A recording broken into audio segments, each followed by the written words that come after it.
Hi friends, నా పేరు Surendra. Welcome back to my channel. So మనలో కూసంత మంచితనం, కూసంత నిజాయితీ, కూసంత నిబద్ధత, కూసంత అయిన వాళ్ళ కోసం నిలబడే తత్వం ఇవన్నీ ఉంటే గ్రహాలన్నీ మన కోసం అనుకూలించి మనల్ని ముందుకు నడిపిస్తాయి అని మనం వింటూ ఉంటాం. మనం చేసే పనిలో మెయిన్ నిజాయితీ మంచి ఇది పర్ఫెక్ట్గా ఇది కళ్యాణ్కి వర్కౌట్ అవుతుందేమో అనిపిస్తుంది నాకు. ఎందుకంటే చూడండి, సో నాకు మధ్య మధ్యలో ఇంకో డౌట్లు కూడా వస్తున్నాయి. అసలు ఓటింగ్లో కళ్యాణం అరాచకం ఈరోజు. సో నాకేమనిపిస్తుందంటే అసలు అందరికంటే పెద్ద గేమర్ కళ్యాణ. సో కళ్యాణ్కి జరిగేవన్నీ తెలియనట్టు ఉంటున్నాడు. సో అలా తనూజతో ఉండటం కానీ, ఇమ్మాన్యుల్తో ఉండటం కానీ, వాళ్ళతో మంచిగా ఉండటం కానీ, ఎంతవరకు మాట్లాడాలో అంతవరకు మాట్లాడటం వల్ల అసలు యాక్చువల్గా కళ్యాణ్ అంటే ఏంటి, వేరే వాళ్ళు అంటే ఏంటి, కళ్యాణ్ వేరే వాళ్ళ పట్ల ఎలా ఉంటున్నాడు, వేరే వాళ్ళు కళ్యాణ్ పట్ల ఎలా ఉంటున్నారు అనేది ఇంకొంచెం ఎక్స్పోజ్ అవుతుందా, అది అది అది ఒక కైండ్ ఆఫ్ గేమ్ ఆడుతున్నాడని కూడా అనిపించింది. మళ్ళీ బ్యాన్సీ లేదబ్బా ఇతని దగ్గర పాపం అతను ఉన్నట్టు అనిపిస్తుంది. నాకు ఈ రెండు కొడుతున్నాయి అసలు. ఇటీవల అంటే ఇప్పుడు ఆమె వచ్చి చెప్పింది కదా, ఎవరు దివ్య, కళ్యాణ్ ఇమ్మాన్యుల్ కూర్చున్నప్పుడు తనూజ కళ్యాణ్ కంటే రీతు కోసం ఎక్కువ వాడిందని. అన్ని సిచ్యువేషన్స్ అవి చూస్తున్నప్పుడు మాట్లాడుతున్నప్పుడు అవి అసిస్ట్ చేయలేని అమ్మాయి కూడా కళ్యాణ్.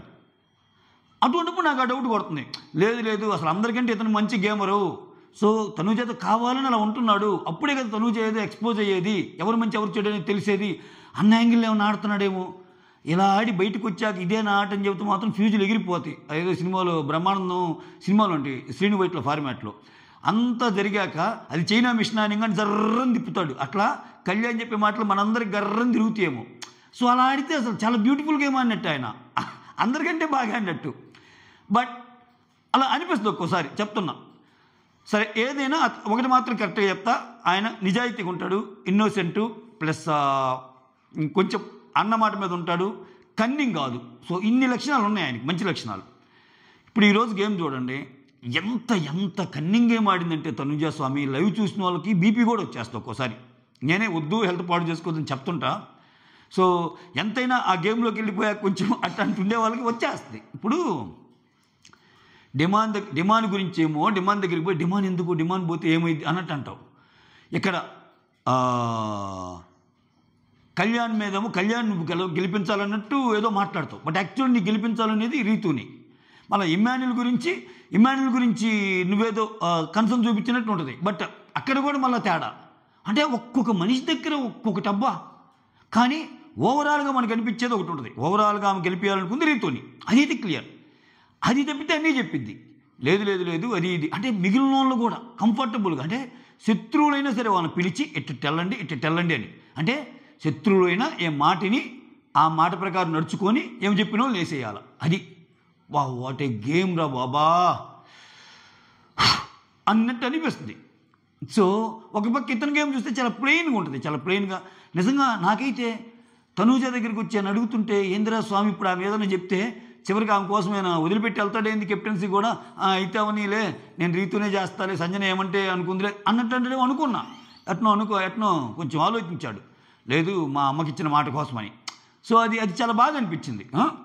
సో వాట్ ఎవర్, కొన్ని రోజుల నుంచి కళ్యాణ్, నిన్న మళ్ళీ తనుజ బ్యాక్ వచ్చింది. ఈరోజు మళ్ళీ అన్నిట్లో చూస్తే కళ్యాణ్ ఈజ్ బ్యాక్. అబ్బా దుమ్ము దులిపి దంచి కొట్టి స్కోర్ బోర్డుని ఉరికెత్తిస్తున్నాడు అంతే. అంటే ఇది ఇంకా పెరిగిద్దేమో అనిపిస్తుంది. ఈరోజు క్లియర్ కట్గా ఈరోజు లైవ్ చూసిన వాళ్ళకి ఇంకా ఎక్కువ ఓట్లు వేస్తారు కళ్యాణ్కి. So Kalyan on the top 31%తో ఉన్నాడు. అంటే 8 మంది ఉన్న ఒక పోల్లో. తనూజ 28, 3% తేడాతో మూవ్ అవుతున్నాడు. That is not a joke at all. ఎందుకంటే అసలు తనూజ ఆధిపత్యానికి గండిపడిద్దా, తనూజ దగ్గరికి ఎవరన్నా రాగలరా? మీరు గమనిస్తే ఈ పోల్స్ అని తనూజకి సెకండ్ పొజిషన్కి ఎప్పుడు తనూజలో ఆఫ్ ఉండేది. ఈవెన్ కళ్యాణేలే, ఇంక సెకండ్ పొజిషన్ ఎవరు లేరు, కళ్యాణేలే ఆఫ్ ఉండేది.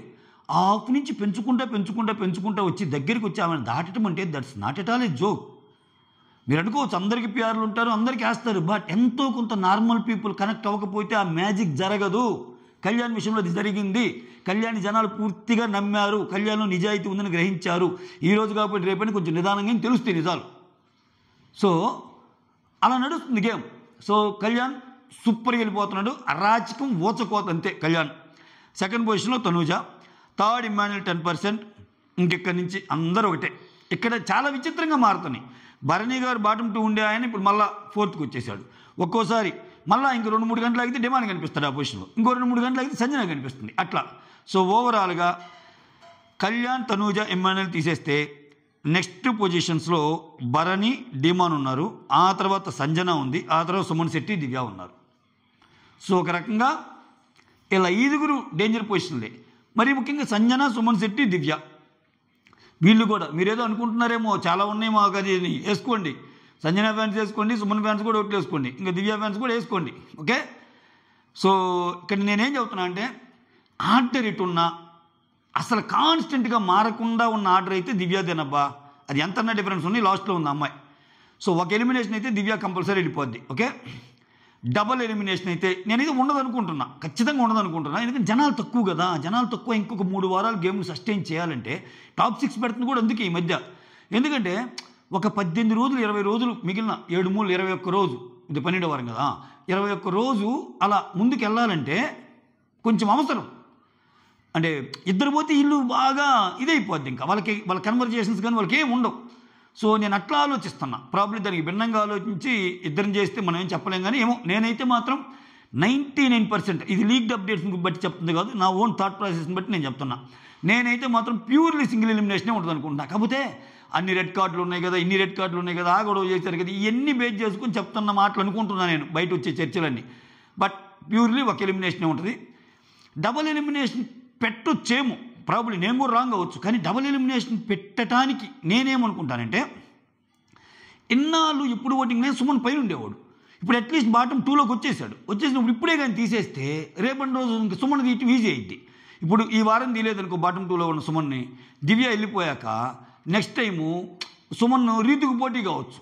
ఎందుకంటే సుమన రీతు అన్నప్పుడు రీతు లీస్ట్ ఉండొచ్చు. నీకు అర్థమవుతుంది అన్న పాయింట్. ఎందుకు మళ్ళీ రీతుకి ఇబ్బంది కదా అన్నట్టు ఆలోచిస్తే, నేను అర్థమయ్యేది చెప్తున్నానా? అరే నేను చెప్పింది నీకు అర్థమవుతుందా? ఓకే, అర్థమవుతుందంట నా భార్యకి, అందరికి అర్థమైనట్టయితే. సో ఇక్కడ సింగిల్ ఎలిమినేషన్ అయితే దివ్య అబ్బా, డబల్ ఎలిమినేషన్ అయితే సుమన్ ఎందుకు పెట్టవచ్చు అంటే, ఒకవేళ సుమన్ దొరికే ఛాన్సెస్ తక్కువ వస్తాయి బీబీ టీం. ఎందుకంటే ఆయన ఫస్ట్ నుంచి కొంచెం ఓటింగ్ ఉంది కదా. ఈ వారం డబుల్ పెట్టి సుమన్ తీసేసాడు అనుకో, ఖతం. ఓకే. ఒకవేళ ఈ వారం దివ్య ఒక్కరిని తీసేసి సుమన్ని ఉంచాడే అనుకో, అప్పుడేమైంది, నెక్స్ట్ వీక్ రీతు కూడా వస్తుందిగా. ఈ వీక్ రీతు కెప్టెన్సీ అయిపోయిందిగా. సో రీతుని కాపాడడానికి డిమాండ్ కూడా ఏం కెప్టెన్ కాదు అక్కడ. ఓకే. సో రీతు డిమాండ్ ఇద్దరు ఉంటారు. వీళ్ళు సింగిల్ ఉన్నప్పుడే పర్సంటేజ్ 6-7 ఉంటుంది. ఓకే. ఇప్పుడు రీతు లేకపోయినా డిమాండ్ పర్సంటేజ్ ఈ 5గురిలో ఒకరే డిమాండ్. రీతు ఉన్నా లేకపోయినా వీళ్ళ పర్సంటేజ్లు సేమే.